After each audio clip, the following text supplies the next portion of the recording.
sijaipenda hiyo kazi. Usikaje ipenda mahali utakufa ama mahali utakufa ama mahali utaumia ama mahali utaona damu.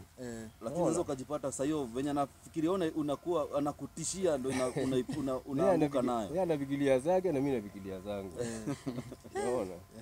Sasa mimi nikakuja nikamwambia sasa mimi nataka kufanya hii kazi. Mimi akanipeleka college ya kusomea mambo ya chakula. Nikajua mambo ya chakula, mbati akili yangu iko tu. Nikipita pale Ngong Road naona City Mochari.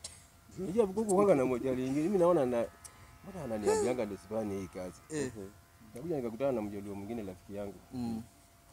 Kamwambia my brother natakanga hii kazi. Akaniambia hata kazi yangu ndio yako Kenyatta. Mimi si kuenda kusomea. Akanipeleka kwa kazi yake. Hata zaidi akombaka tu Kenyatta. Akaniambia hii kazi sasa wewe utaanza na wapi? Basi tuanze na kuosha nyumba. Mimi nikachukuliwa kasho Kenyatta. Nikafanya zaidi ya miaka 5. Nikifanya kasho tu, niona maiti sasa niko kwa maiti sasa. Postmortem ikianza akina Dr. Diori, akina Dr. Jeru, akina Dr. Dekwa wakifanya hiyo kazi. Niko hapo hata wanafikiri nimesoma sana. Unawaangalia venye wanafanya. Niko hapo, wakikata na mimi niko hapo hivi nikakuja nikazoea. Nikapangwa sasa mimi ni mtu wa ndani sasa postmortem ikianza niko ndani. Nachinja mili na shona. Naona vitu kama hizo. Hapa 2013 nikakuja nikaenda City sasa. City vile nikaenda kuuliza tu hiyo kazi tu nikasema nafanya Kenyatta. Sema nafanya Kenyatta wakasema kama anafanya Kenyatta anajuana na mambo ya maiti. Hiyo Kenyatta tukaka tunawaendea mpaka kwa ward usiku. Kama umepangwa kazi usiku unaendea kwa ward. Na roli na ni mingi si kamoja. Ati na roli. Si naendeangwa na roli kwa ward. Aya. Wenye wamekufia kwa ward. Wale wamekufia kwa ward kuna roli ya Kenyatta ya kubeba hizo maiti. Naendea mwili. Mnajaza kwa roli mnaleta mochari mnajaza kwa mochari. Unajua nikukatize tu kidogo. Unajua wengi wetu tuliko pale Kenyatta na wakati mwingine unaanga tu katroli kamesukumwa hivi. Hapa troli kamefunikwa hivi hata wewe sijua ni nini unaona ni kama kisanduku kimefunikwa hicho mapati kinaenda kama kinapika kelele. Hiyo ni maiti inakonga imebebwa. Zinakonga zimegojewa pale ziwekwa kwa roli. Zinakonga roli linangojea pale inatoa kwa wodi pale mnapeleka pale kwa roli. Na kwa siku mnaweza beba hata zaidi ya 7, 6 kiwa kitoko ni kama 5 sasa ndo kidogo zaidi. Sasa kidogo zaidi ni kama 5. Na hiyo ni safari moja ambapo tunachukua safari 3 kwa siku. Saa 9 usiku, saa 5 na saa 10. Kuna ile time unaendea? Kuna ile time unaendea. Sasa wewe ilikuwa ni kazi yako ulikuwa unajua nikitoka kwa nyumba kazi yangu ni kwenda kuchukua roli na kuendea maiti. Nikitoka kwa nyumba naenda naangalia time table naona mimi nimepangwa wapi. Kama uko kwa wodi ni saa ngapi. Hiyo saa ikifika naenda Kenyatta unapata lori imepangwa huko tayari. Unaenda unachukua list yote unaenda kwa wodi unachukua mili weka kwa lori. Natenganisha hapo kwa moja. So wewe ushafika City sasa? Sijafika City sasa niko sasa Kenyatta ndio sasa bado uko Kenyatta sasa. Sasa bado niko Kenyatta. Na umeenda sasa umeuliza kazi City na umeipata. Sasa nimeuliza kazi City. Kueleza tu mimi nilikuwa nafanya Kenyatta na contract imeisha mnaweza kunipatia kazi nikaambiwa kazi iko. Nikaingia. Contract yako ya Kenyatta ilikuwa ya miaka ngapi? Ilikuwa ya miaka 5. Na sasa pale mnalipwa ama contract unalipwa, ni cash unalipwa. Unalipwa tu vizuri, unalipwa kwa mwezi, unalipwa tu vizuri. Haya, wacha tuingie kwanza kidogo kwa bwana Kamotho. Kamotho wewe pia wewe umejipata Kenyatta.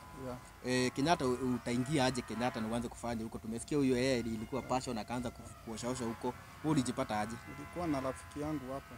Alikuwa anaitwa Kamau. Kwa ni Murang'a County. Kamotho tafadhali, sauti yako ni iko chini kidogo.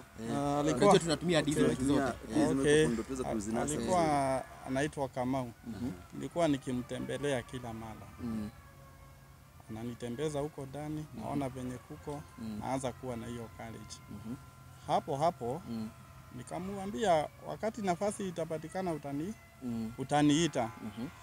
Kaniambia ni sawa. Siku moja alinipigia simu.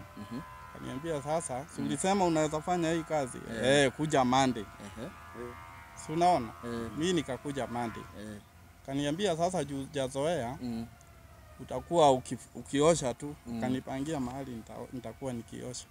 Sasa mimi nikashika haraka. Nikiosha postmortem ikianza niko hapo. Naangalia. Unajua sasa ukiwa huko ndani watu wanaona wewe ni mwenyeji. Wewe ni mfanyakazi. Ni mfanyakazi tu. Sasa mimi nataka kujua.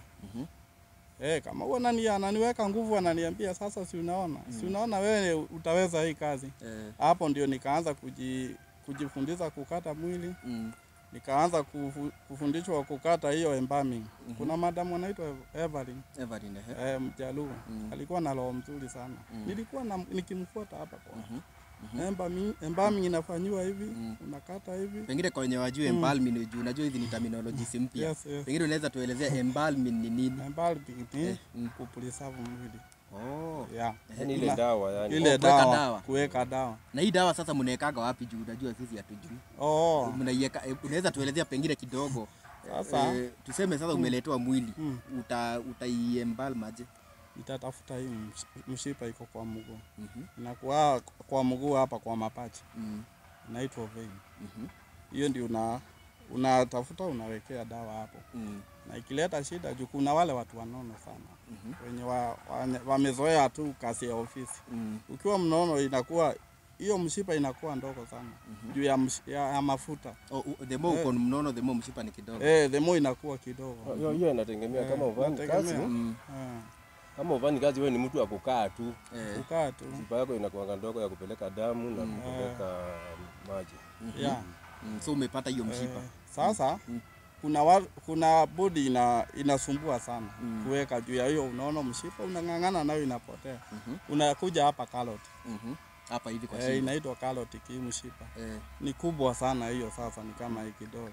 Hiyo ukikata tu direct ina connect na pipe inaingia dawa. Hiyo kazi yote nikajua. Nikapewa contract pia mimi. Hapo ndio nilianza kazi. Nikapewa contract nikamaliza. Wakati contract yangu iliisha, nikakuwa nimekaa nje kidogo. Mimi nilikuja nyuma ya huyu. Yeye ndio alikuwa mwingine wa kwanza. Yake Kenyatta lakini. Yake wakati iliisha, akaenda city. Na mimi nikawa niko nje sasa juu yangu imeisha. Nilikuwa natembelea huyu. Akaniambia wewe tulia. Wakati mambo itakuwa sawa nitakutafutia. Juu huko city kuingia ilikuwa rahisi hiyo wakati. Juu ilikuwa volunteer. Mna volunteer, hatukuwa tunalipwa. Naona sasa badala ya nikae nyumba, si niende nika volunteer. Na nasikia siko comfortable, nasikia tu kufanya hiyo kazi. Yani kwa nyumba unasikia unataka kufanya kwa mochari. Sasa ndio nikapigia Mutuko. Kaniambia hapa, wacha niongee na mkubwa wetu Mr. Wanjoi. Ndio nikuite. Wakati aliongea na Wanjoi akanipigia simu. Mutuko tu. Kaniambia wewe kuja tu. Yeye ilikuwa unaingia tu juu ni volunteer tu. Unaingia tu. Nikapata Wanjoi akaniuliza, "Hii kazi unaielewa?" Nikamwambia nilikuwa Kenyatta venye tulikuwa tunafanya. Akaniambia ni sawa. Kazi hata ni mingi hapa. Ingia kwa Mutuko pale chini, msaidiane kazi. Sasa mmeshikana na Mutuko sasa. Tukashikana na Mutuko. Ilikuwa mwaka gani sasa? Ilikuwa mimi niliingia 2015. 2015 ndio uliingia city. Ndio niliingia city. Lakini Kenyatta nilifanya contract ya 3 years. So kwa mochari kila siku unaona mili. Sasa city hiyo ndio wakati ilikuwa inaitwa city mochari. Wachana na saa hii. Saa hii tulitengeneza ikawa Nairobi final. Ulikuwa unafungua tu friji hivi, maggot inakuangukia. Maggot ni wadudu inakuangukia. Wale wadudu wanono. Na wamenona kwa kukula binadamu. Kuna kazi ya ng'ombe. Kulikuwa kuna kazi ya ng'ombe huko chini, ulikuwa unaenda na kijiko. Unaona ile kijiko? Ya kutoa hizo manyama zimeingia huko chini. Tulifanya kazi. Sasa hizo manyama ni watu wameozea kule. Watu wameozea kule zile dudu ikikula mwili kipande ya nyama inaanguka chini. Inaozea hapo. Kwani hawako na familia wanaweza wakujia ama inakuwa namna gani? Ama ni sasa city mochari huwezi linganisha na mochari zingine zote. Hauwezi linganisha. Juu wanoni ni wengi sana. Watu wenye wajulikana. Na nikuulize venye sasa ulifika city mochari ukapata condition ya kuwaki ya city mochari si same na ya Kenyatta. Haukufikiria kama unaweza achana na hii kazi? Hapana. Nilikuwa nasikia tu nifanye kazi. Tena nilipata rafiki yangu Mutuko. Ningewacha niende wapi? Na ni jasiri ataniambia hapana. Wewe siku 2-3 wewe utakuwa umezoea. Mutuko nikuulize wewe sasa venye uliingia city mochari kwa sababu hiyo environment ya huko si kama ya Kenyatta. What was your first response? ilikuwa tofauti sana, lakini ikawa iwe tofauti, iwe mbaya, iwe mzuri. Mimi hata uniitie kazi nyingine siwezi fanya. Lakini uzito ile ilikuwa nini City na tofauti ya City na Kenyatta ni kuwa City saa ingine unaletewa mtu amekanyangwa vizuri sana na gari ya moshi, hata kichwa hujui iko pande gani. Hiyo ndio challenge ile iko City mortuary. So Kenyatta hawajaharibika sana. Kenyatta unajua ni watu wametoka kwa ward. Walipelekwa kwa Huyo ametoka kwa ward pale. Unless upatane na Wakanza. Unajua Wakanza huwa inakula mtu mpaka inabakisha ni kama inabakiza nusu. Labda ukipatana na mtu aina hiyo. Kama Kenyatta kuna wakati nilikutana na msichana mwingine. Alikuwa wa Kiambu.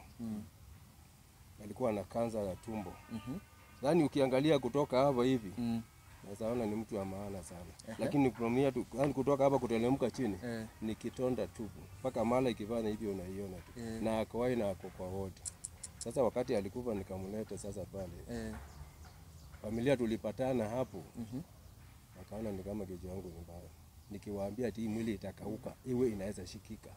Unajua mwili sasa ikikuliwa inakaa kama mafuta ni white kama ile karatasi. Lakini sasa ukiweka ndao hiyo nyama zinakuwa ngumu, hata ukishika hivi hakuna shida. Wakatengenezea hiyo mwili na wakaenda wakazika. But alikuwa kwa hospitali kwa ward akiongea, ukipata kakipika mdomo hapo unaweza mimi hii kanza ni aina gani? Hii kanza ile nishindanga kabisa. Unaona? Sasa tofauti ya City na Kenyatta ni kuwa hawa watu wametoka kwa ward wako fresh. City unaletewa watu kama wale mlisikia Kwale wakati wale wa Kwale walikuwa wanaletwa na magunia, hata wanalete kichwa peke yake. Unaona tu gari ya polisi ndio inaleta tu kichwa peke yake, ama inaleta tu miguu peke yake tu kuanzia hapa kwa makoti kuteremka chini, ama inakuja inaleta hii kinusi kwa kutoka hapa mpaka kwa makoti, ama inaleta nusu ya kutoka hapa mpaka hapa. Unaona? Na ni mwili. Sasa shida ni au utawaunganisha aje na utajuaje wote ni mtu mmoja? Hiyo sita ilikuanga iko hapo. Hiyo hata ndio kitu sasa niko na hasira naye kwa kuona nimefanya hiyo kazi yote chafu ya serikali na serikali hata initambui. Tutafika hapo. Tutafika hapo. Haya. Sasa mmefika City sasa. Sasa mshashikana sasa ni kuosha sasa City. Ile hiyo process ya kutengeneza sasa kuko samo presentable ilikuwa aje? Sasa City kwa sababu City unajua watu wanaletwa wale wako na damu fresh. Wanatoka kwa gari ya polisi hivi kama damu inamwakika hivi. Sasa hiyo damu ikienda kushikana mahali. Sasa hiyo inakuwa ni kama kuoza sasa. Vitu zinaanzia hapo. Wakati tuliingia City tukawa na jamaa anaitwa Mr. Wanjeye ndio alikuwa mdozi.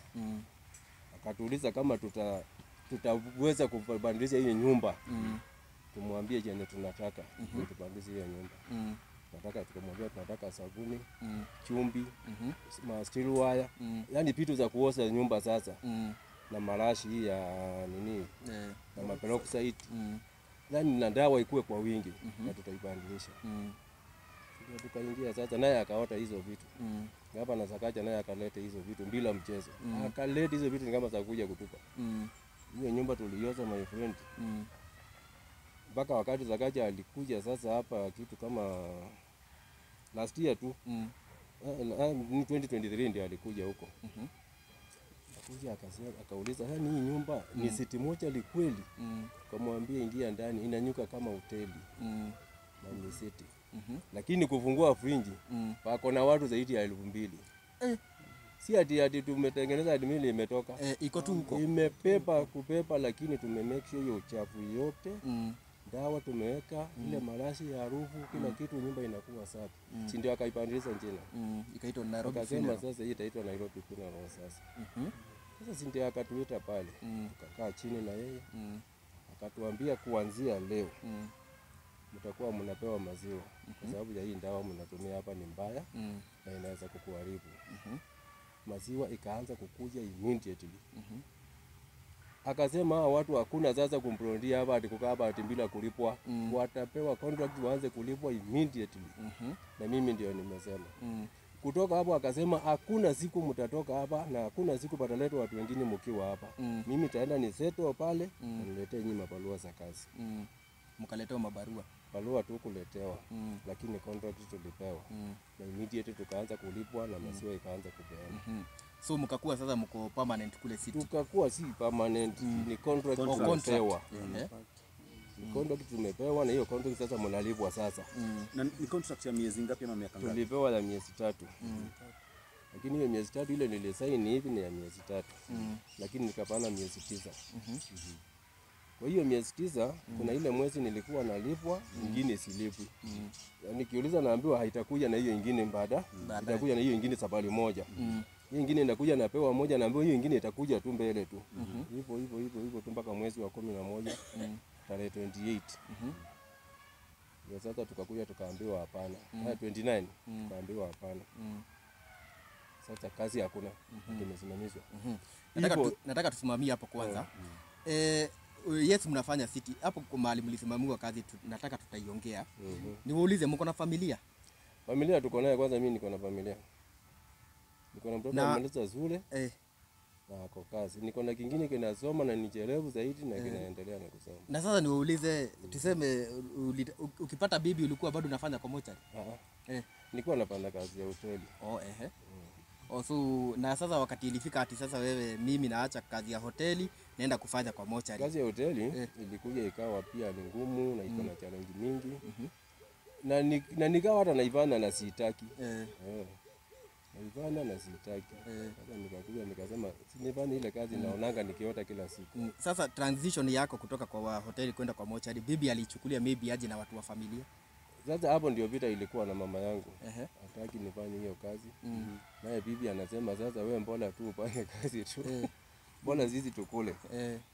Wakati nilienda pale ikawa niko na mabadiliko kidogo. Kwa sababu sasa nilikuwa sasa sikai mbule juu kazi hoteli ilikuja kwanza ikakatika ikawa sina kwanza. Sasa nasumbuka nikamwambia bibi nifanye ile kazi nilikuwa naoteanga kila siku. Na utaipata aje, wacha nione kama nitaipata. Sasa ndio nikaanzia hapo. Na hakuna wakati hata mmoja maybe wale tunafanya kazi, mimi kama wakati wa mwanahabari kuna wakati tutajipata maybe kwa ndoto tu nimejipata tu nikifanya news mahali. Wewe kwako hujajipata maybe unaota na maybe uko pale zile nightmares. Ile nightmares uko nyumbani na uko na bibi na watoto, ama wajipata maybe na ushamgeukia ushaanza kufikiria uko kazini. Ukiingia kwa hiyo kazi kama ni asubuhi ndio ukiingia kwa gate unajua sasa umeingia kwa kazi. Sasa kutoka ukipika kwa gate umetoka kazi. Sasa hiyo ndio ile kitu inapanga kwa kichwa. Mambo ya kazi unaacha huko. Mambo ya kazi unawachanga huko. Na hata uikumbukangi tena, utakumbuka tena kesho ukiingia tena. Bwana Kamotho, pengine wewe ukifanya hii kazi ya mochari ulikuwa na bibi na pengine bibi yako alichukulia aje na watu wa familia? Mimi nilikuwa na bibi na biashara kadogo sana kwa kupika chips. Hiyo tulikuwa tunakula na bibi yangu. Sasa wakati nilikuwa natembelea Kamau akanikaribisha kwa hiyo kazi. Niliambia bibi mimi nimepata kazi Kenyatta. But ni ya kufagia. Uko nje kwa compound. Hukumwambia? Sikumwambia, bibi wangu ni yule wa roho ndogo. Nilijua tu, dhamiri iliniambia nimwambie, nikaona hapana nisimwambie. Sasa wakati niliingia kwa hiyo kazi nimefanya nikafanya. Sasa hiyo kazi huwezi jificha. Juu sasa kuna watu wengi unasaidia. Hata jirani yako watakuja kuleta mwingine. Sasa yeye alisikia kwa watu. Wakati alisikia kwa watu yeye kwao akapotea. Usikia bwana anafanya kwa mochari akapotea. Alipotea, alikaa kwao karibu miezi 6-8. Nilikuwa namtumia tu pesa akiwa nyumbani. Na sasa ndo akikaa kwao kwa sababu I'm sure kuna vile uko namwambia urudi nyumbani. Yeye alikuwa anasema it's either wache kazi ama alikuwa anasema either niwache kazi ndio turudiane. Haya, sasa akaulizwa na mama yangu, kwa nini umetoroka kwa bwana yako? Sasa mama yangu ndio alikuwa anampigia simu. Akamwambia hapana, kijana yako anafanya kazi kwa mochari. Mama yangu akapiga nduru. Hata yeye hakuwa anajua. Akaniita nyumbani. Akaniambia nataka kukuongelesha. Sasa wakati nilienda, nikamwambia wacha tukipewa off itakuja. Sasa wakati tulipewa off, mimi huyo mpaka nyumbani. Sasa bibi wakati si alienda kwao, akaona kwao hapana, sasa alienda kwetu. Mimi nilimpata kwetu. Mama yangu akaniambia kitu ya kwanza before tuongee na wewe nitakukana kama utaendelea kufanya hiyo Kazi. Niseme wewe si mtoto wangu. Nikamwambia hata mama ukinikana mimi niko sawa. Nimeanza. Hakuna venye naweza rudi nyuma. Sasa hapo ndio walianza kuzoea, kukubali. Mpaka sasa hivyo. Maisha ikaenda hivyo. Mpaka sasa ndio bibi akarudi. Na akarudi na akatulia. Yeah. Na sasa huku City juu pia mimi nimetembea mara mingi. Kwanza wewe hata nilikuwa naona mtu akiletwa hata utumiaji ile nini. Kuna wakati nilikuwa hapo nikaona gari ya polisi imeleta mtu, ukamshika hivi ukamwekelea hapa na ukamuingiza ndani. Sasa hiyo ndio kazi tumezoea. Hiyo ni kazi umezoea kama kazi nyingine. Yaani mtu anabeba mtu ni kama nyama kwa buchari. Unabeba tu. Lakini wakati huu walituletea tuloli. Hiyo ni City Mochari ya kitambo. Sasa hiyo tumejaribu kuimprove. Yeah. Na sasa kuna watu wengi wanakuwa na maswali. Mwili imeletwa unknown na nyinyi ndio mna receive. Hii mwili mnaekaga dawa kwa sababu hakuna mtu ameclaim ama kunaendaga aje? Hii mwili tunagoja, tunaangalia cases kama ni private. Mwili private ni alikuwa hospitali ya private, amekufia huko. Alikuwa amegonjeka ugonjwa hii na hii. Sasa hiyo hospitali sitakuja na barua. Hiyo tumekubaliwa. Swali yako sio. Mwili hatuwekangi dawa. City sasa. City kwa sababu ni ya polisi. Tunawekanga dawa saa ile polisi wameada kwetu. Wanakuja wanaandikilia kama familia imekuja. Si ni unknown sasa imekuja. Sasa sisi huwa tunatoa fingerprints. Tunatoa vitole, tunaenda pale, ID inakuja, tunajua mtu ni wa familia fulani. Mnaanza process ya kutafuta hiyo familia. Ikipatikana, ikikuja, ikifanya postmortem, sasa hapo tunaweka dawa. Lakini ikiwa fresh huwezi weka dawa kwa sababu zingine zinakuanga ni zile za kupigwa risasi. Zingine ni wale wameuawa kwa manyumba. Zingine ni wale wameuawa kwa mashida fulani. Unaona vitu kama hizo. So ukiweka dawa ni kama kupicha evidence. So uwekangi dawa. So mwili mtaweka dawa after imefanywa postmortem. Na after familia wamekuja wameidentify. Familia kukuja kutambua mwili. Haya, tuseme sasa hizi itakaa hivyo. Mpaka hata iose. Tuseme sasa mwili imekuja, haijulikani ni ya nani, hakuna mtu ameclaim. So hiyo mwili mnaiweka tu hivyo. Inawekwa tu hivyo. Na haitaoza? Itaoza tena kabisa. Kwa nini haitaoza na iko na nini? Haina dawa, lazima ioze. Na uwezi kuiweka hiyo ni ya polisi, si yako. Sasa unless kuwe private, mwili ameletwa na watu amekufia nini? Kwa private wanajieleza. Mtu alikuwa mgonjwa, alikuwa za hospitali ndio hizo. Sasa mnaweka dawa immediately, hiyo hata hawezi oza hata akaya sana. Polisi wataokota mwili na uko kwa barabara. Na waweze kuleta hapo City Mochari. Na hiyo mwili imewapata. Nyinyi mtahakikisha vipi? Unajua kuna wale watu wanakuanga amegongwa maybe ako in coma, hajakufa zaidi. Mta-identify vipi huyu mtu ni ukweli hayuko, ashaenda? Na pia mshajipata kuna kesi ya moja hata moja ama mbili hivi. Mwili shailetwa mkajua hii mwili bado hajaaga, pelekeni hospitali. Sasa mwili naye kitambo ipike pale. Kama sasa hivi mpate mtu amekufia pale kwa barabara. Kibo tu ya kawaida, si ya gari. Kitambo achukuliwa hapo. Kila polisi zote zitakuwa ziko hapo, wale wa kupika picha, wale wa kufanya nini. Na kitambo hiyo masaa ipike mpaka apike mochari, itachukua zaidi ya masaa 3. Hapo tutakuwa tumeandikilia mtu aliko. Hamjajipata na kesi hata moja mwili imeletwa pale na haijakufa zaidi? Ni ngumu. Hapo si hata ile pande nyingine ya Kenyatta bado hamjajipata. Kenyatta unajua akipatikana anawekwa kwa ward. Sasa sisi tunatoa kwa ward kama daktari sawa, sema confirm. So mtazamaji, tunaendelea kuongea na bwana Kamotho na bwana Mutiso, ndio Mutuko ambao wamekuwa wakifanya kazi pale City Mochari, na unfortunately walisimamishwa, hatujui ni kwa nini. So hapo ndo tunataka tuingie tujue reason yenu kusimamishwa pale City Mochari ilikuwa ni gani? Yeah. Maybe tuanze nawe Mutuko. Sasa sisi mimi kulingana na kusimamishwa kwetu, turudi pale nyuma kidogo. Wakati Ngabana alikuja, akaona ile kazi tunafanya, hiyo siku tulikuwa na disposal. Na disposal yanga mili mingi. Karibu 100.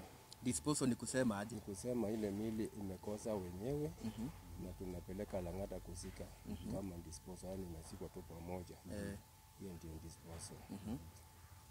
hapo hapo sasa ndio gavana alipigiwa simu na watu akaambia hey, kuna nyuka huko City Moja nini inaendelea, akakuja kuja akapata tunafanya disposal. Tukamwambia hii ni kawaida ya kunyuka, lakini kwa muda kidogo itakuwa sawa. Kwa hiyo muda kidogo kumaliza ngali hiyo ya kwanza kupungali kupeleka mili, tukaingia tukaanza kuosha nyumba. Tukaosha tukamaliza. Tukaingia akasema kweli kazi inakuanga hivyo. Katupenda sana na akatuambia sasa tutakuwa tunaletewa maziwa. Sasa hapo ndio maziwa ilianzia sasa. Na kasho pia ilianzia hapo. Ile contract tulikuwa ya miezi 3 ilianzia hapo. Tukaanza kulipwa. Na akasema tutalipwa mpaka wakati atatuletea barua za kazi. Na hakuna mtu mwingine ataingia hapo. Hata tulimtea hiyo nini tuko nayo. Sisi tukafurahia. Tukaendelea na kazi. Sasa kuendelea na kazi hiyo ilikuwa mwezi wa 3 last year. Ndio nilisaini contract ya kwanza. Hiyo contract ndio nilisaini hiyo tu moja, na ndio ilikuwa ya kwanza na ya mwisho. Hii masiku zingine sasa naambiwa tu wewe endelee tu. Nalipwa hii mwezi, hii nyingine nakosa kulipwa, nalipwa hiyo nyingine nakosa kulipwa. Yaani naenda ikiluka hivi. Nikihesabu ile miezi nililipwa ni miezi 4. Na miezi 5 sikulipwa, yote ilikuwa miezi 9. Unaona? Sasa kukuja kupika mwezi wa 11 kulikuwa kuko na boti hapo. Boti ikakuwa iko hapo. Hiyo boti sasa unaona sasa ile Sakaja alisema watu ni watu wa maana na wanapaa wanapaa wachukuliwe kama watu wa maana. Mbona wanafanya kazi nzuri namna hiyo? Mbona wanatusaidia hivyo? Mbona wasianze kulipwa na pesa tukaanza kulipwa na tukaanza kutoa maziwa? Sasa hao wakubwa wako hapo, hao wa bodi sasa ni I think ni kama hao ndio walichola wakasema hapana. Hii nafasi bwana gavana amepeana, tupatie watu wetu. Hivyo ndio tulisimamishwa. Na kusimamishwa hakuna mtu aliyetuambia. Tuliamuka tu asubuhi tukapata mlango imefungwa. Tukaambiwa mmeambiwa msiingie. Na nani na mdosi yenu. Kuingia ndani tukapata hata polisi pia wako ndani na pikipiki. Tukasema na landa na hata nguo zetu. Tukaambiwa haina shida, lakini msiingie. Tukasema tutaingia ile kinakulanga watu wetu kule. Tukaingia na tukaambiwa tu wait pale kwa waiting room, tukaambiwa tukae hapo. Sasa mndoko ya mkubwa hakuwa. Sasa mndoko ndio alikuja akatuongeleza, akatuambia mmeambiwa msimame kwa muda kidogo. Lakini tutaangalia pia mambo yenu tena.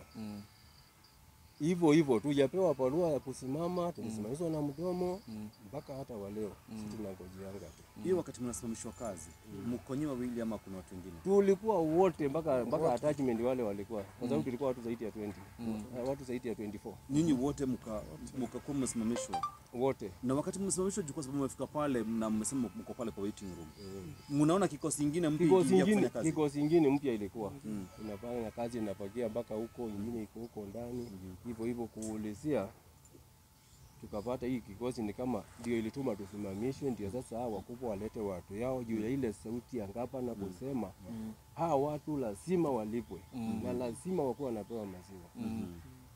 Hiyo sasa hiyo maziwa ikaonekana maziwa contract gavana alisema tupewe tuanze kulipwa. Sasa hiyo ndio ilitukula.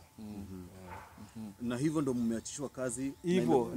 Hao wengine pia hakuna mtu alikuwa amelipwa kazi, wote mkakumbe wote hivyo hakuna mtu alikuwa amelipwa na hakuna mtu azarudi hata moja. So ni mnajua ya kweli kuwa ile kitu ilifanya mfutwe kazi ni kwa sababu gavana amesema watu wapewe kazi, na sasa wale wakaona wapewe pesa na wapewe wameandikwa kazi. Sasa na wale wakubwa nao wakaona take advantage kuwafuta nyinyi kazi na kuleta watu wao wapya ndio waweze kujisaidia. Hakuna makosa mengine nyinyi mlikuwa mmefanya. Kama iko ingekuwa imeonekana, na kama iko iko ready. Na kwa sababu nikiangalia naona hii wakati mlifutwa kazi ni msimu wa mili ilikuwa inatolewa pale Kware. Hapa Kware. Kwa sababu mimi nilikuja, hiyo mili ilikuwa inakuja pale, nilikuja nikaingia nao. Na venye umesema mili ilikuwa in pieces. Hiyo ni witness. Na ni ukweli hiyo ni witness. Na at some point nilishindwa mtafanya kazi kivipi. So maybe we thought maybe kuna kitu serikali maybe ilikuwa inaficha, hiyo ndio maana maybe mkaachishwa kazi. Kwa hivyo hakuna kitu kama hiyo. Hakuna kitu kama hiyo. Hakuna kitu kama hiyo. Juu pale niko saa hii, mwingine ako saa hiyo nyingine, hivyo. Hapo hakuna kitu cha kusema kitu ilifichwa ama serikali inafichanga kitu. Hapo nayo usitanganye na mtu.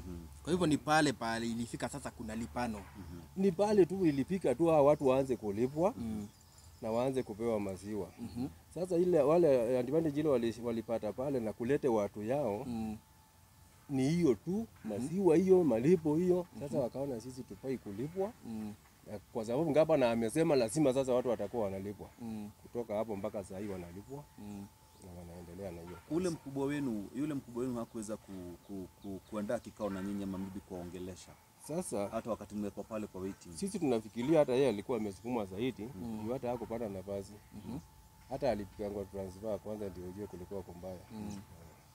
Akapelekwa mahali pengine. So mwenye kumsukuma ni nani? Ni governor ama ni nani? Sasa hapo ndio tulikuwa tunataka gavana ajue na tuambie ni nini na ni nani yule alihusika na hiyo mambo yote.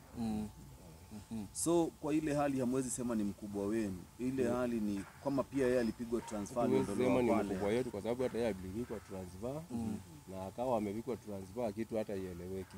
Na maybe kwa wakati ule kuna historia yote maybe inaweza kuwa ilikuwa imetokea maybe kwa sababu unajua City Mortuary imekuwa na cases ama visanga zao. Kuna harufu mbaya inatoka pale, kuna nuka, mili imepotea, mili imekosekana.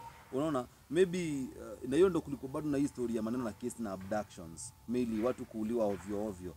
Na maybe wengine wanasema mili haikupatikana City Mortuary. Kama kesi ya juzi kuna wakati tulienda pale watu wakasema hiyo mili haikuwa imepatikana, lakini after sometimes juzi inapatikana mili inasemekana imepatikana na familia ilikuwa ishasema walikuja huko na wakakosa mili, lakini inasemekana hiyo mili iko huko, na wakisema ile date mili ililetwa pale inaonekana ni mili ilikuwa baka ile date walikuwa wamesema wamekuja kuangalia mili bado iko pale. Hakuna kisanga yote ilikuwa imehappen maybe kwe waliona maybe nyinyi ndio mnaweza itoa yale maneno nje. Hiyo ni propaganda. Kwa sababu vile nilikuwa niko hapo mwili ikikuja juu yote tunatoa vitole. Na ni sisi tunatoa tutumani. Hakuna mwili inaweza fichwa hapo. Na hakuna mwili inaweza kuja hapo. Juu hata sisi tuko na interest ya wenyewe wajue. Ndio at least mwili ipunguke. Unaona? So sisi hatuwezi husika na kupicha mwili. Wala kuhusika na kitu yoyote ati mwili imekuja pale. Unless niwe yani hiyo mwili imesiagwa kabisa. Ama imeoza kabisa ikifika pale ikuwe sasa hiyo haiwezi kueleweka. Lakini mwili inaweza kueleweka naye huwa inaeleweka kwa haraka sana. Kwa hivyo kitu kinaitwa kuficha mwili pale hiyo naye hakuna. Hiyo hakuna na hakuna. Sasa hiyo naweza ona. Sasa wakati tulitolewa pale, tulitolewa watu wote. Wenye waliletwa ni watu wageni. Hiyo ni kawaida. Mtu mgeni atajua nini. Kwa hivyo kuna ile ilitokea kama tumetoka. Hiyo ya juzi actually hata mlikuwa mshatoka. Hiyo nyinyi hamkuwa. Hiyo inaweza changia na wageni. Hiyo inaweza changia na wageni. Kwa sababu wageni unajua hawakubakishiwa mtu hata mmoja wa kuwaonyesha tunafanyanga hii na tunafanyanga vile. Si ni kweli? Hata kama wewe ni professional waje, lazima ukuwe na mtu wa kukuonyesha njia. Sisi hapa tunafanyanga hivi na hapa tunafanyanga hivi. Sasa hiyo inaweza changia kuwa hii mwili imekaa hapa sana kwa sababu hata mimi nilisikia nikiwa nje nikasikia mwili ya mwezi wa 11 si ilipatikana last month. Ilikuwa imeoza kwa kiwango wa familia hiyo, hata mimi nilisikia nikiwa tu nje. Sasa hiyo makosa yani hiyo makosa kama hiyo kupatikana sasa ni wale watu wako sasa. Mtu kama ni mgeni atafanya nini? Si ataweka tu mwili. Mtu hata kama ni mgeni hata angalia fringe ngenji endi vizuri. Wewe unajua ataweka kwa sababu yeye ni mgeni na vile anauoga kiasi. Unaona kitu kama hiyo. So hiyo inaweza happen kwa sababu ya ugeni. Kama wewe ni mgeni hiyo inaweza changia. Maybe wakati wote unafanya kazi kwa kampuni moja ama maybe kwa station moja, kuna ile kuna kuongana group ya WhatsApp. Nyinyi mlikuwa na ile group ya WhatsApp na maybe mliweza kuongelea yale mambo na maybe kuweza kuona maybe watu wawili wanasema maybe tumefutwa kwa sababu ya hii. Sasa hivi sisi hatuko group inakuanga na hatuko meki kuongea kwa sababu sisi wote kila mtu alienda na kuna pesa zake nini. Hata zaidi ndio wameanza hasa kuinuka kidogo. Leo tulikuwa tukuje tukiwa wengi. Lakini sasa wakawa wengine hata wanjiwezi hata wana fea wana nini yani ni ile hali ya kuwashwa na wengine wako na watoto na wengi wao ni wanawake. Hapo wanaume tulikuanga wawili peke yake. Hao wengine yote ni wasichana. Ni watu wako na familia. Sasa hiyo grupu hatukushughulika nayo. Tulikuwa tunangangana na chief officer, tunangangana na gavana tusaonana naye. Tusamtumia hata tusamtumia nini majina. Tusamueleza vile kulienda. Sasa tutuma kwa chief officer. Sasa chief officer sijui sio amefinyiliwa kiasi gani. Yaani yeye anatuambia tu ni sawa tu, ni sawa tu, ni sawa tu. Hakuna siku hata atuambia si sawa. Kuna siku anatuambianga ni sawa. Mambo yetu ataangalia. Mambo yetu ataangalia. Jungapa na alimueleza. Anamwambia watu wangu rudisha kwa kazi. Na nataka kusikia wako kazini. Lakini tujawahi rudi. Sasa sijui chief officer ni nini ile. Nini inaendelea? Ni nini inaendelea hapo katikati yake na wale wakubwa wako huko. Na sasa nyinyi after sasa kufutwa, kama wewe umekuwa ukijishughulisha na nini ndio tuingie kwa Kamodo?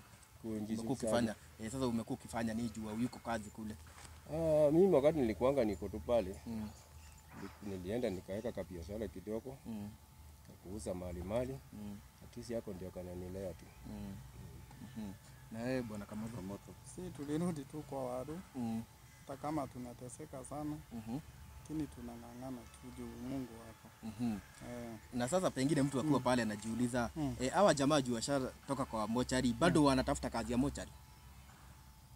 Inabidi utafute ile kazi unaielewa naye. Lakini sasa pale tujiandikilia kabisa kama hatujiko kazi, kwa sababu tukienda kwa mkubwa anatuambia tungoje tu. Tungoje tu. So tulikuwa tunataka atuambie kama hakuna tujue hakuna. Unaona? Tufikirie kuweka vitii pande vingine. Na niulize, na pengine kuna mtu wako pale hivi na akona pengine mochari yake na pengine ni beta kuliko hata kule city mochari. Ukiweza itwa mnaweza enda hiyo kazi? Tukiitwa tutaenda. Tukiitwa kazi tutaenda kazi. Na maybe mnaweza kupia na idea. Unajua kuna watu wengi sana wako na pesa hapa nje. Na wanatafuta idea ya kuweka biashara. Na ile biashara ni kama biashara zile zingine.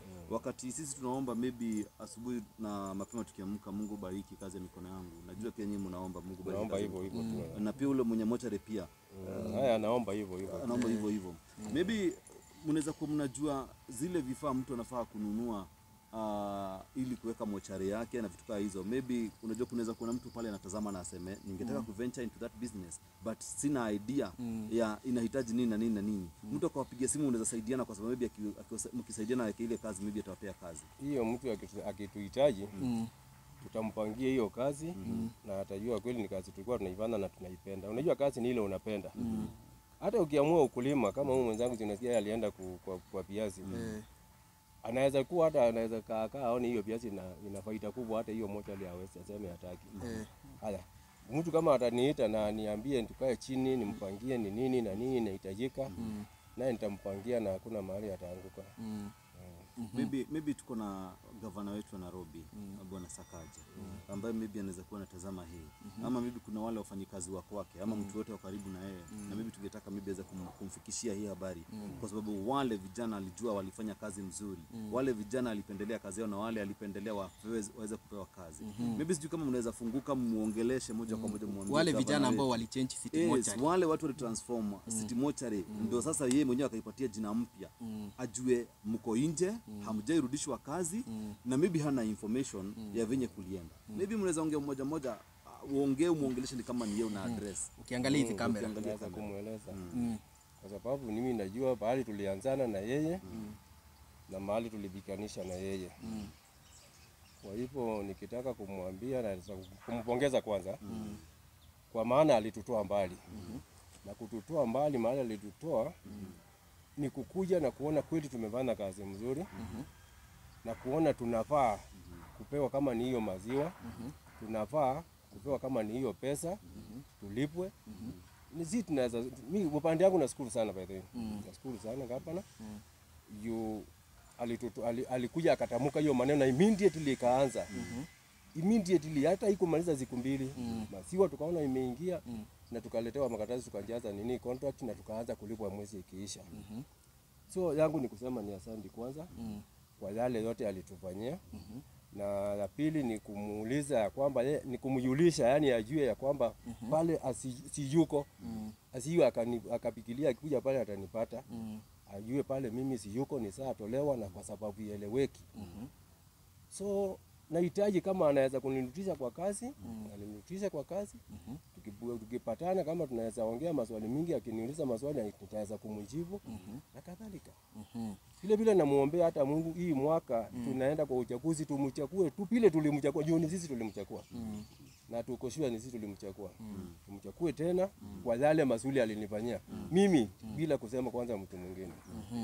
Haya, Bwana Kamotho, angalia zile kamera, unaweza ongelesha Bwana Governor Sakaja, Governor Nairobi. Maybe ungetaka kumwambia nini? Mimi ningetaka kumwambia kwanza namshukuru sana Governor wetu Sakaja. Yeye ni mtu wa kusema na kutenda. Alisema na akatenda. Lakini na akatupea hiyo maziwa. Hiyo kamshahara alitupea, lakini tulinyakanyiwa huko chini. Tumeteseka sana Governor. Juu tumejaribu sana kukutafuta. Hata wewe ni mshahidi. Wakati tulikutafuta kuna siku tulifungia sana pale kwa gate. Akatuambia sasa juu niko busy, wacha nitashughulika. Nitapigia Nyakaba simu. Na mtarudi kazi. Sasa sisi tukagoja. Hatukupata ripoti. Tukarudi hapo. Tukamfungia tena kwa gate. Tukapatana pia. Unajua Governor ako na watu wengi sana, kikundi ako na mambo mingi sana. Sasa wakati alituambia hapana, saa hii sitaweza kuwasikiza. Juu nyinyi mnafaa kurudishwa kazi. Nitawapatia madamu anaitwa Liza, alikuwa hapo. Akaambiwa Liza, chukua hawa watu wapeleke Nyakaba, awarudishe kazi. Lizi ni msichana mpoa sana. Alituchukua kutupeleka kwa Nyakaba yuko. Nyakaba kupigiwa simu wako leave. Kasema yeye ako leave sijui wiki 2. Akirudi tutaongea hiyo maneno. Mpaka wa leo tunatafutaka Nyakaba, anatuambia ngojeni. Nyakaba ni chief officer. Ni chief officer. Ngojeni kidogo. Sijui anako busy mpaka wa leo. Sasa Governor wetu Sakaja, si tumedhulumiwa ya kutosha. Tumedhulumiwa zaidi ya unyama. Juu wakati waliona pale Governor venye alisema tutaanza kulipwa na tutaandikwa kazi permanent. Hiyo ndio kidonda ya ile board ilitutoa pale. Tunakuomba Governor wetu turudishe kazi. Na sisi ni watu wa kazi na tutafanya kazi vizuri. Na ni passion. Ni kweli. Asante. Maybe mtazamaji, hao ni baadhi ya wale ambao walikuwa wanafanya kazi pale City Mortuary na kwa wakati mmoja after kufanya kazi vizuri sana kuirudisha katika ile hali inayofaa. Bwana Sakaja alikuja na akaweza kutimiza kuwa atawapea kazi. Watakuwa wanapata kazi ile contract na wakaanza kulipwa. But ghafla mambo ikaanza kuendelea vile vibaya na ikakuwa wengine hawakuweza kulipwa pesa yao yote na wakakuja hivyo watu kama 20 hivyo wakaweza kuachishwa kazi. Maybe Bwana Governor, kama tukikuongelesha hapo kwa sababu tunajua we have someone maybe who is watching ambaye anaweza kukufikishia ripoti, na kama pia unatazama ni vizuri pia uweze kuongelesha hawa wazee kwa sababu umesikia passion iko ndani yao. Wanakushukuru, wanasema uliwapatia kazi, uliweza kuwa consider. Hakuna mahali wamekupaka matope, kuna mahali wamekutoa makosa, wanasema kazi ulifanya na kazi umefanya. Na wamezidi na wakasema wanakuombea hata muhula mwingine uweze kupata ili uendelee kufanya kazi Nairobi. Maybe kwa ule mkubwa wao mwenye aliambiwa arudishe kazi. Hebu jiulize leo hii ukaamka ujipate pia umesimamishwa kazi. Unaweza sikia vipi? Familia ambayo inakugojea na kutegemea, bibi na watoto, wakijua baba yetu hana kazi tena. Na hakuna sababu, hakuna notice yoyote, ameamka tu. Umeenda kazi kama kawaida, umepata kwa ofisi. Hauwezi ingia na uwezi endelea kufanya kazi. Ni vyema tuwe na utu kwa sababu Biblia inasema kuwa upandacho utavuna. Hawa maybe waliweza kupanda na maybe with time walichokipanda watavuna tu siku moja na maybe itakuwa mzuri sana. Mungu atawakumbuka na jua tu kwa sababu kama walifanya kazi vile inafaa. Wewe mwenye umepewa kazi hapo, na si kwa huyo peke yake, mtu mwingine yote hapo ambaye anatazama, umepewa kazi pale na maybe kazi yako ni kudhulumu wengine kazini. Maybe hauwapatii haki yao, kuachisha kazi tu hata bila notice yoyote, bila kuwafanya wajue makosa yao ni gani. Ama maybe opportunity ikitokea unafuta wale ambao walikuwa wanafanya kazi, ambao walikuwa foundation ya ile kazi, ambao walianza kazi mzuri pale, lakini unakuja unaweka watu wenu ama wa familia yenu. Upandacho utavuna tu. So tunazidi kuendelea na Bwana Mutuko hapa na Bwana Kamotho. Bwana Kamotho na Bwana Mutuko. Maybe sisi tunaweza waambia tuambie msiwe na wasiwasi. Hatuna wasiwasi. Siku ya Mungu ikifika, imefika. Na hakuna mtu anaweza zuia. Nashika. Mungu atawakumbuka. Maybe hata nyinyi mngetaka kurudi pale City Mortuary na maybe haitawezekana kurudi pale City Mortuary. Ni kazi kubwa itafunguka. Tuko na wanabiashara hapa mabwenyenye wanaweza fungua biashara. Tuko na mochari mingi sana hapa nchini ambazo zinafanya kazi. Na maybe mnaweza jipata pia familia zenu. Na si kwa nyinyi peke yenu, mpaka kuna wale wengine. Maybe wengine wameogopa kukuja hapa kuongea. Hatujui. Maybe wameogopa kuja kuongea, wengine wanasema maybe ni fair hawana. Wengine wanaweza kuwa wanaogopa. Wengine kuonekana waende kuuliza lakini maswali. nyinyi tumekubali kuongea. Mimi naomba tu Mungu ajibu maombi yenu, familia zenu ziweze kufurahia tena, awatoe kwa ile shida, kwa sababu hamuko hapa. Mungekuwa mlipata kazi mzuri kuliko ile, hamungekuja hapa, mungesema hata ni vizuri hivyo iliendelea hivyo. Maybe tutazidi tukimalizia, maybe tutaweza kuwapea nafasi muweze kupatiana namba za simu, kwa sababu tunajua Wakenya wanahitaji pale. Kuna watu wanaweza kutaka pia kujua kazi ya mochari iko namna gani, wanaweza pata nafasi namna gani, mtu anafaa kusomea nini, unaelewa? Na maybe kuna watu wangetaka pia kuwapea kazi zaidi, unaelewa? Maybe pia ule Bwana Sakaja anaweza kuwa akona information lakini hajui who is who. Umeshika? Hajui who is who. Maybe mkipata namba zenu za simu, maybe mtaweza kufikiwa na maybe mweze kupata usaidizi ama kazi zingine hata za maana kuliko hiyo. Hatusemi hiyo si kazi ya maana, but maybe na ni kazi ya maana juu unaona hiyo ndio that is their passion. Yes. Alafu pia kuna ndio tunategemea. alafu pia kuna watu wako pale hivi pengine ungependa kuwa support, maybe uko na kitu unaweza warushia, maybe ya fair. Nasikia hawayuko kazi. So unaweza warushia, watapeana namba yao na pengine hata kuna watu mmesaidia hapa. Najua umesaidia watu wengi sana. Juu mimi hata ndo nijuane na Bwana Kamotho hapa na niliendaga pale, kuna familia fulani ya kule Murang'a. Kuna familia walikuwa wamepoteza kijana wao na huyu ndo alinisaidia. Kaenda akatuonesha hizo mambo zote. So ni watu wazuri, ni wale watu wenye wako na roho ya kusaidia. So kama uko hapo hivyo, unaweza wa support, watapeana namba yao. Kama uko na kazi, unaweza pia waitie hiyo kazi na vitu kama hizo. Kama kuna venye unaweza wasaidia, bado wafikie governor face to face. Unajua mkiongea na mtu face to face, unaweza kuongea na umuelezee mashida zako zote. So kama uko hapo unaweza wasaidia, watatupatia namba, alafu after hapo tutaendelea. Tutaanzia na Bwana Kamotho, alafu tutaendelea.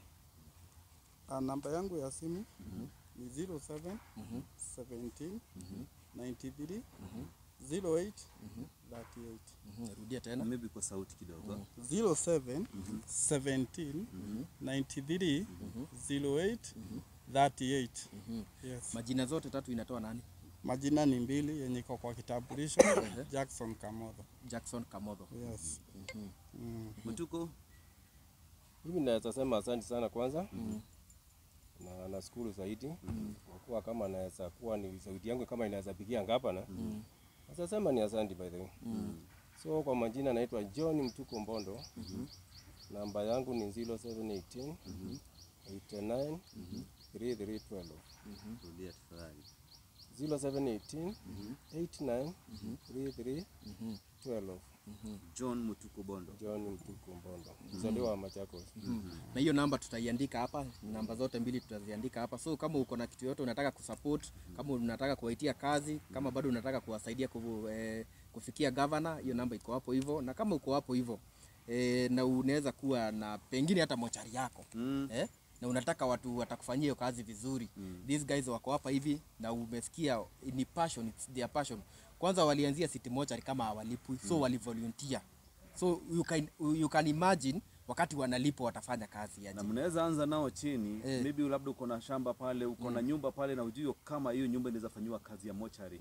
Au anaweza kukusaidia vile zile machini utaweza kununua kila kitu na barua zile zote maybe unafaa kufuata ndio uweze kuingia kwa ile biashara maybe ya kuwekeza mili. Labda tuko hapo na maybe kwa hizo miaka umesikia umetaja hapa. Ushaikuwa na mgonjwa wenu mochari pale Kenyatta na maybe ama city mochari na maybe mkaweza kusaidiwa. Labda hukuona mwenye kuwasaidia, maybe hukuwa na wakati, kwa sababu hiyo wakati maybe ulikuwa na majonzi mingi. Lakini kwa sasa hivi hawa ni baadhi ya wale wameweza kuwa kusaidia. Mara nyingine wakati mwingine boy child anakuwa amesahaulika sana katika society. Mama akikuja hapa anasaidiwa, lakini boy child anasahaulika. Na hiyo imeleta maafa sana, kwa sababu unapata boy child pata na depression kwa sababu watu wanasema wanaume ni wagumu. Ni wangumu, watu wanaume wanafaa kuji-encourage and all that. Now boy child amejitokezea hapa. Itakuwa ni jambo la maana sana na muhimu sana. Kama tunaweza kuwa support, hata kama ni sukari kilo moja, hata kama ni ile unga paketi moja ya unga. Ile kidogo utaweza, tafadhali let's support the boy child kwa sababu walifanya kazi mzuri. Si mara mingi watu wanaweza kuwa wakijitolea, na kama ni kwa kujitolea kufanya kazi, si kazi kama hizi. Kazi zile mingi najua watu wajitoleanga za wanahabari kwa sababu maybe mtu anadhani hiyo haina kazi mingi. Lakini imagine mtu ajitolea kazi, unapakwa damu, unashika mtu juu alikufa nini. Tumekuwa na wakati mgumu sana wakati wa corona. maiti zinaletwa pale zimekufa kwa sababu ya corona and all that, hawa wanazihandle without minding.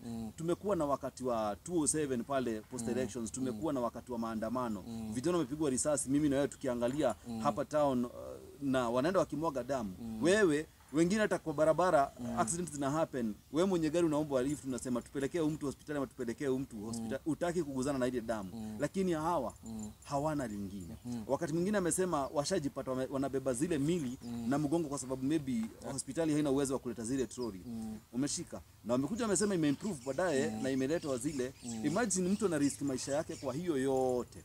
So I feel it's good if you can support these guys, if you can be in unity and support them. Kama uko hapo ni mwanabiashara, wapigie simu, kaa chini na hawa muongee. Ningetaka kusikia siku moja nimekutana nao watu waniambie after ile interview mlitusaidia sana, nilisaidika, nimefanya hivi. Ama pia Mungu wasaidie wafungue mochari yao pia sasa. Wasemanga tulianza city mochari, sasa tulianza Kenyatta katika ile kazi ya na wamepatia watu wengine kazi sasa. So if you're there, ukitazama hii story, pigia majamaa simu, ongea na wao. Ni wazee wa heshima wanaonekana, ongea nao na maybe tuweze kusaidiana maybe kwa familia. Yes. So tutafikisha hapo hivyo kama nini, kama wakati wa nini wa COVID sasa. Mimi huko kwote hakuna mahali siingia. Hiyo wakati nilikuja nikatoka pale nikaingia kwa COVID. Hata certificate niko nayo. Vile siyakuja nayo leo. Tulipewa. After hiyo maneno yote tulipewa certificate. Hakuna mahali siyaingia. Gari tunaenda usiku na mchana. Tukafuruka hiyo kazi yote tukapanda mpaka COVID ikakuja kuisha.